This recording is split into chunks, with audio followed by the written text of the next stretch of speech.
ইনশাআল্লাহ? থাকতে চাই কি চাই না? আপনারা সবাই আমার জন্য দোয়া করবেন, আমি আপনাদের জন্য দোয়া করি। আবার আসি বসিরে এই নাসিরনগরের নাসিরপুরের দিনে অন্তত পক্ষে যেন শীতের সিজনে হয়। একটা কথা বলতে চাই, আমরা সব দুই না এক। আহলে সুন্নাত কি এখন দুই না এক?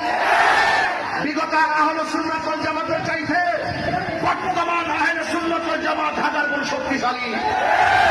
বিগত 5ই আগস্টের পর আমরা দেখে দিয়েছি এই দেশে আহলে সুন্নাত ওয়াল জামাতের মানুষ ঘরের মধ্যে ছিল, খানকার মধ্যে ছিল, তাসবিহ তালিল করেছে, মুরাকাবা করেছে, মুশাহাদা করেছে, ভক্তভাবে থেকেছে। আর 5ই আগস্টের পর আমরা প্রমাণ করেছি এই দেশে একমাত্র শান্তিপ্রিয় দল আহলে সুন্নাত ওয়াল জামাত।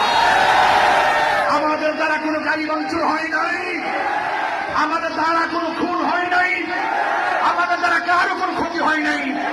বরং আমরা একটু অন্যভাবে নিজেকে প্রেজেন্টেশন করেছি। আমরা আবার বুঝিয়ে দিতে চাই, নাসিরনগর আহলে সুন্নাত ওয়াল জামাত মানের জন্য বেশি আশা প্রচুরই করা নয়। আজকে তার প্রমাণ দিয়েছি, প্রচুর ঝড় তুফানের ভিতরেও আমরা ময়দানে আছি। আমরা একমাত্র আল্লাহকে সন্তুষ্ট করতে কাজ করি, দুনিয়ার কোনো মানুষকে খুশি করতে নয়। আমরা আমার রাসূলুল্লাহকে মহব্বত করতে কাজ করি, পাঞ্জাবনকে রাজি রাখতে কাজ করি। আজকের মাহফিল সফল সার্থক হোক। আপনাদেরকে ধন্যবাদ, মোবারকবাদ। আপনারা যে আমাদের দুই মাসের লালিত পালিত মহব্বতের আদরের সন্তান, আপনারা আজকে প্রমাণ দিয়েছেন। ইনশাআল্লাহ